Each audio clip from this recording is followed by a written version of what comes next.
Rise of the Robots. Unless you were living under a rock in '94, there was no way you couldn't have heard of this game. This game was being hyped like it was the second coming of Jesus.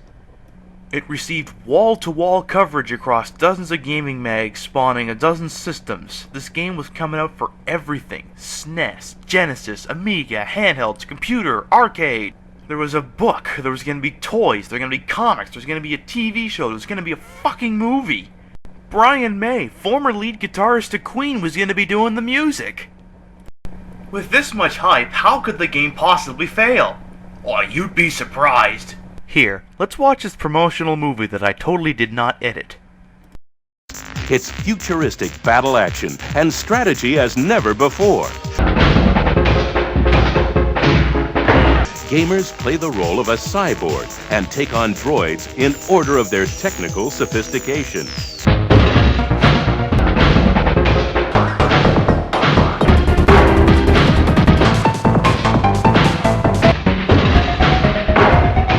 In a cinematic 3D arena with full 360-degree freedom of movement,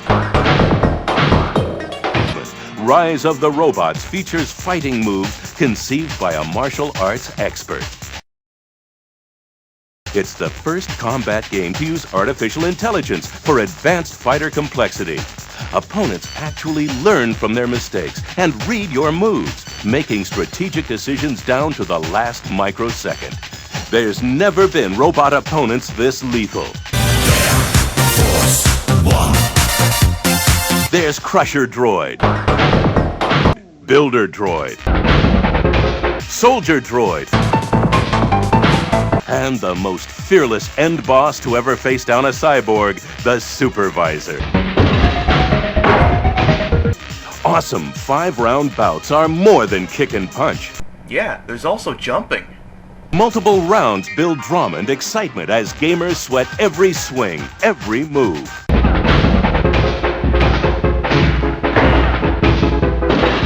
Rise of the Robots redefines the fighting genre and raises the ante on gamers with a futuristic motif proven in focus groups. It's another breakthrough in interactive entertainment from JVC. Well, that's about all I can take. Good day. Another review down. What do you mean it's not finished? What do you mean I have to play the game? They didn't get the idea just from that? They want me to go back out there and play it. Ugh. Fine, I'll go back out there.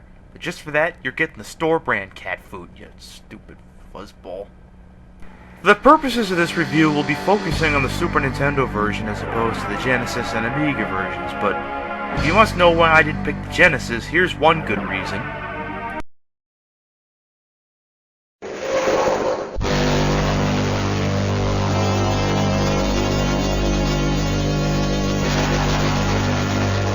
Ugh. Now didn't that sound wonderful? I mean, let's face facts. Unless your name was Mortal Kombat, your Genesis port was always inferior. Disclaimer: Bogart likes the Genesis. Bogart loves the Genesis. Bogart loves Genesis games through design of the Genesis hardware in mind. However, it is proven that Super Nintendo ports are always better than Genesis ports. If you don't believe me, go play Street Fighter 2 Championship Edition for the Genesis. The game is one giant ad for the SNES. Anyway, let's play this stinker. Well, there's just me, and I don't feel like training. Cool, an FMV with storyline. Well, some kind of storyline. I guess robots are fucking up in a factory, and I gotta go in and kill them, I guess.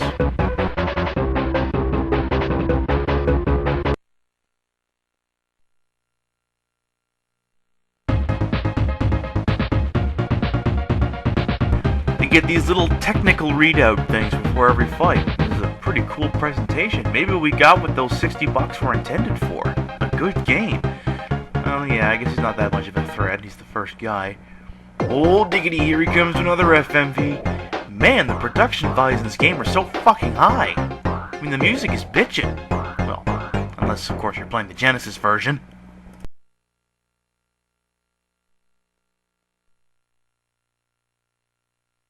Great looking graphics, cool sounding techno. Man, I can't wait to start.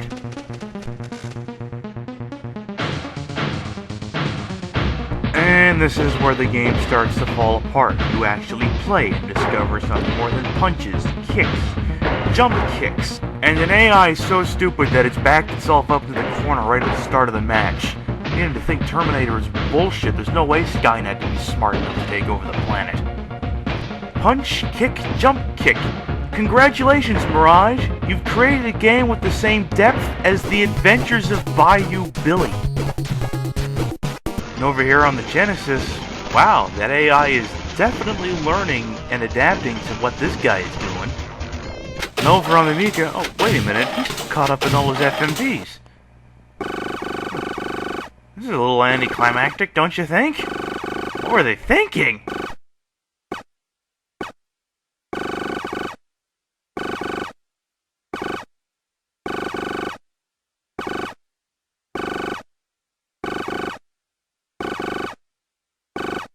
So basically, it's taking them 30 seconds to do what took us 15 seconds.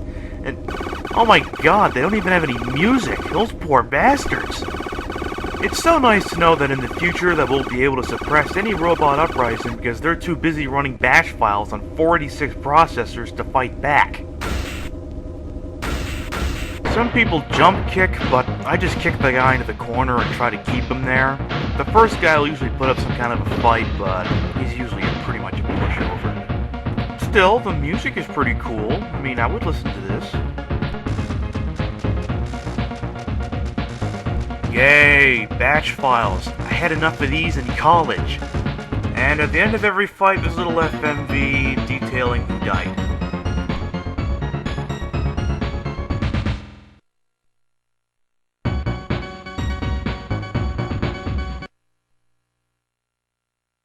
Second guy. Ooh, he's Donkey Kong. Oh, he's coming to kill me. In theory, since he's the second guy, he'll put up even more of a fight than the first guy did.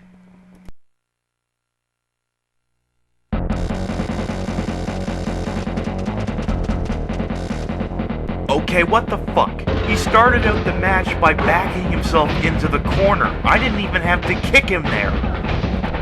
I'm sorry, I need to stop this for a second. Bogart Theatre presents A Day in the Life of a Rise of the Robots developer.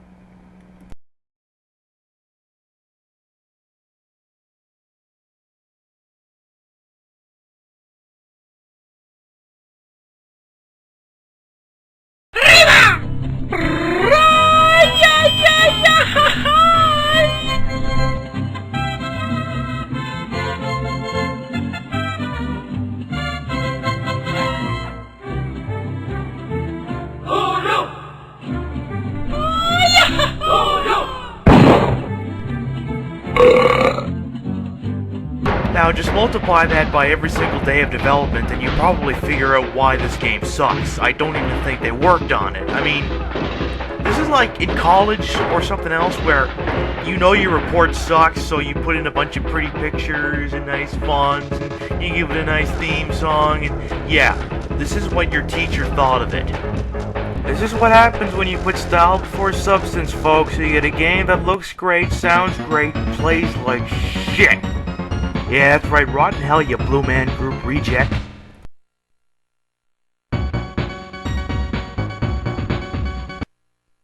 Oh yeah, the Crusher droid, he's kind of a prick. Let me explain why.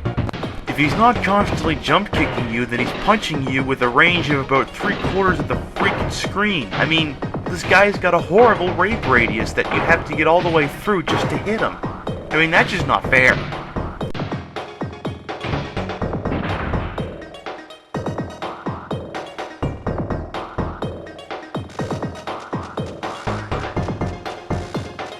Oh, that fucking prick. And now I'm dead. I'm writing my dead batch file on. Here's the FMV saying, oh my god, how did you die, you fucking idiot? And, of course, there's no continue, so that's it, pretty much. But I'm not finished, so let's just continue as if this never happened. Contestant number 4, oh yeah, we already know what's gonna happen.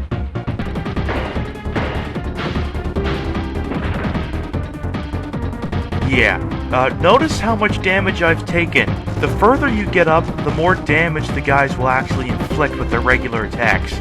Remember this for later.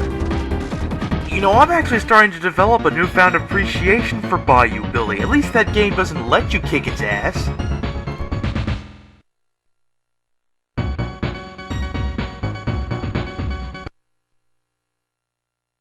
Oh yeah, this guy's a real fucker, the sentry droid. Okay, watch how much damage I'm doing, and then watch how much he does.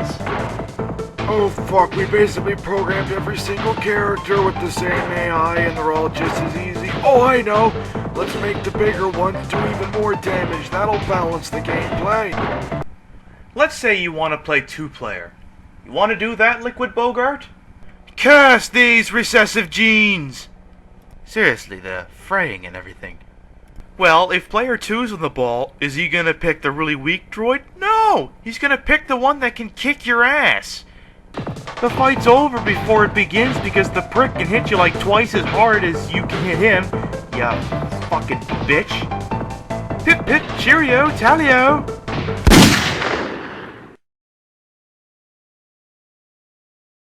The supervisor, the most something end boss to ever face down a cyborg. Oh god. Just wow. She is literally not putting up a fight. And this is the end boss they hyped. This is beyond pathetic. This is worse than the last time I took on the Green Bay Packers in that football game I had. The score was 219-3. Okay, let's put ourselves in the shoes of a person who just paid $60 for the most hyped game of 1994 and just went from start to finish by kicking everybody to death.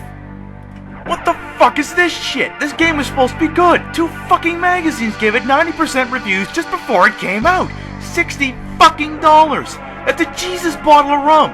That's 20 movie tickets. That's 240 cheap Cuban cigars. I can't even play this piece of shit with a friend because the characters are so fucking unbalanced. I can't even choose anybody besides the blue bald-headed dick that beats the drums. All this ending does is give me the code to unlock the liquid metal bitch that couldn't assault a baby, and I keep hitting the start button and the game won't fucking go back to the title screen. This game has the nerve to make me get off my ass and flick the reset switch. I could understand if this was Dragon Warrior or Final Fantasy, but this piece of shit game?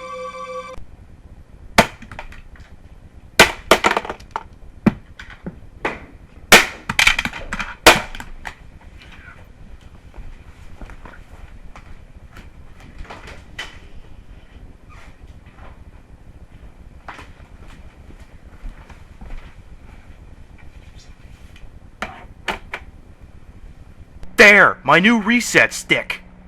The difficulties levels aren't even balanced. I was playing that on normal. See what happens when I switch it to hard. Every single time I go to kick that wasp-jacketed fuck, he automatically gets 1 kick back. And look at that! He was in the middle of a punch and he still managed to get a kick in. This piece of shit was poised to become the E.T. of our generation. This thing was hyped like it was Halo 3. People bought it because the advanced reviews were great. But of course, Time Warner owned those magazines. Did they even playtest this shit? Did it ever occur to them, maybe we should start coming up with this stuff that marketing is bullshitting about?